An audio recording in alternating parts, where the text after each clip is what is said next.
এই মুহূর্তে আমি সরাসরি চোখ রাখবো নিউজ রুমে, যেখানে আমাদের টিম কাজ করছে, রেজাল্ট অ্যানালিসিস চলছে, যেখান থেকে সমস্ত রেজাল্ট আমাদের চ্যানেলে আসছে। সেখানে রয়েছেন আমার সহকর্মী সানন্দার কাছে সরাসরি চলে যাব। সানন্দা, এই মুহূর্তের লেটেস্ট আপডেট যদি আমাকে একটু জানাও, ঠিক কী পরিস্থিতি?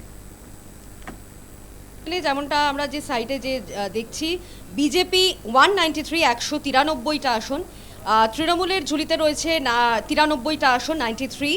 অন্যদিকে এজে ইউপি আমজনতা উন্নয়ন পার্টি তারা পাচ্ছে 2টি আসন, এআইএসএফ এর ঝুলিতে রয়েছে 2টি আসন, সিপিআই এর ঝুলিতে রয়েছে 1টি আসন এবং অন্যদিকে কংগ্রেসেরও ঝুলিতে 1টি আসন। বিভিন্ন গণনা কেন্দ্র থেকে কি খবর আসছে সানন্দা? কারোর সঙ্গে কি কথা হয়েছে? আমাদের টিম কি কোথাও থেকে কোনো লাইভ ইনপুট কিছু দিয়েছে যে কোথা থেকে কি খবর, কি ট্রেন্ড, বাইরে এজেন্টরা কোনো কথা বলছেন কি না? আমরা তো বিভিন্ন জায়গার ছবি দেখছি, বিজেপি রাজ্য অফিসের ছবি দেখলাম, কালীঘাটে বিজেপি কর্মীরা উচ্ছ্বাসে মেতেছে, জেলার বিভিন্ন ছবি ভিজুয়াল আমাদের কাছে এসছে।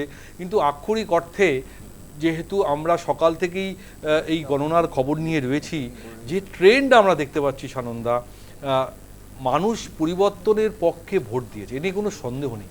কিন্তু কোন কোন বিষয়গুলো তোমার মনে হচ্ছে সবথেকে বেশি মানুষকে ভাবিয়েছে, যে কারণে তারা এই পরিবর্তন করার লক্ষ্যে এগিয়েছেন? সুপ্রিয়দা, যেখানে আমরা যে ট্রেন্ড লক্ষ্য করছি এবং প্রতি মুহূর্তে নিউজ টাইম তুলে ধরছে, একেবারে যে ট্রেন্ড উঠে আসছে, যে শুধুমাত্র গেরুয়া ঝড় বললে কোথাও গিয়ে বলাটা কম হবে। সেখানে যেটা তুমি বললে যে সারা রাজ্যের মানুষ তারা কিন্তু পরিবর্তন চেয়েছে এবং পরিবর্তনের পক্ষে ভোট দিয়েছে। এবং জেলার পর জেলা, যেখানে দেখা যাচ্ছে, আমরা জানি যে এসআইআর এর পর ভোটার তালিকা বিশুদ্ধ হয়েছে এবং কোথাও গিয়ে এই বিশুদ্ধ ভোটার তালিকাও তৃণমূল কংগ্রেসের জয়ের পক্ষে কোথাও গিয়ে একটা অন্তরায় হয়ে দাঁড়িয়েছে। এটাও কিন্তু একটা বড়সড় ব্যাপার। যেখানে তোমাকে জানাবো যে পূর্ব বর্ধমান, যেখানে বলা যেতে পারে তৃণমূল কংগ্রেসের একটা দুর্গ বলা যেতে পারে, সেখানেও কিন্তু দেখা যাচ্ছে তৃণমূল কংগ্রেস একেবারে ধরাশায়ী। এবং সেখানে হাওড়া তৃণমূল কংগ্রেসের গড়, সেখানেও বিজেপি এগিয়ে রয়েছে। অন্যদিকে হুগলি শিল্পাঞ্চল, যেখানে চন্দননগর রয়েছে, চুচুড়া রয়েছে, সেখানেও কিন্তু বিজেপি এগিয়ে রয়েছে।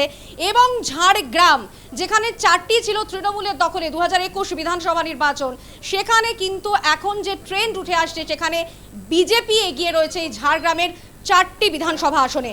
এবং তুমি যেটা বলছিলে যে এর ঠিক কি কারণ, মানুষের এতটা সমর্থন বিজেপির দিকে গেল কি করে, আর যেটা বিষয় যে এই যে তৃণমূলের তরফে যে বারবার এসআইআর নিয়ে বারবার সেখানে সরব হয়েছে তৃণমূল সুপ্রিমো মমতা বন্দ্যোপাধ্যায়, সেখানে তিনি বলেছেন সাধারণ মানুষকে হেনস্থা করা হয়েছে, কিন্তু সেই ইম্প্যাক্ট কিন্তু কাজ করেনি, সেই কেমিস্ট্রি কাজ করেনি। যেখানে সাধারণ মানুষ তারা কিন্তু ভোট দিয়েছে বিজেপি, তৃণমূল কংগ্রেসের বিরুদ্ধে ভোট দিয়েছে, এই বিরোধিতায় ভোট দিয়েছে। যে প্রবল দুর্নীতি, সেখানে যারা কিনা আমরা দেখেছি সাধারণ মানুষ, যারা উচ্চবিত্ত এবং মধ্যবিত্ত, যারা স্কিমের ওপর নির্ভরশীল নয়, যারা ভাতার ওপর নির্ভরশীল নয়, তারা দিয়েছে গভর্নেন্সের প্রশ্নে। গভর্নেন্সের প্রশ্ন মানে যেখানে চাকরি দুর্নীতি, শিক্ষা দুর্নীতি, নিয়োগ দুর্নীতি, এমনকি রেশনেও দুর্নীতি হয়েছে, সেই দুর্নীতির প্রশ্নে, সেই দুর্নীতির বিরোধিতায়, দুর্নীতির প্রতিবাদে, তৃণমূলের যে দুর্নীতি, সেই দুর্নীতির প্রতিবাদে মানুষ ভোট দিয়েছে। সাধারণ মানুষ তারা গভর্নেন্সের প্রশ্নে তারা দেখেছে যে তৃণমূল কংগ্রেস একেবারে প্রবল দুর্নীতি করেছে, সেই দুর্নীতির বিপক্ষে গিয়ে তারা ভোট দিয়েছে, তারা দুর্নীতির প্রতিবাদ জানিয়েছে। এভাবে কার্যত কিন্তু এই প্রশ্ন বারবার উঠছে যে তৃণমূল কংগ্রেসের আজকে এই অবস্থা কেন, যেখানে তারা একেবারে, যেটা প্রথমেই বলছিলাম, যে লাখ লাখ ভোটের ব্যবধান থাকে তাদের, কিন্তু আজকে সেটা একেবারে কিন্তু বলা যেতে পারে যে উল্টে গেছে পুরোপুরি। এবং সেখানে তো লাখ লাখ ভোটের ব্যবধান নেই, সেখানে তৃণমূল একেবারে পিছিয়ে রয়েছে। হাওড়াগড়, যেখানে আমরা বললাম যে পূর্ব বর্ধমান, বীরভূম এবং বীরভূম, অবশ্যই বীরভূম অবশ্যই একটা ফ্যাক্টর, যেখানে গুড় বাতাসার একটা বিধানসভা কেন্দ্র, যেখানে অনুব্রত মণ্ডলের বিধানসভা কেন্দ্র, সেখানেও কিন্তু 6টা আসনে এগিয়ে রয়েছে বিজেপি। বীরভূম অবশ্যই একটা গুরুত্বপূর্ণ বিধানসভা কেন্দ্র।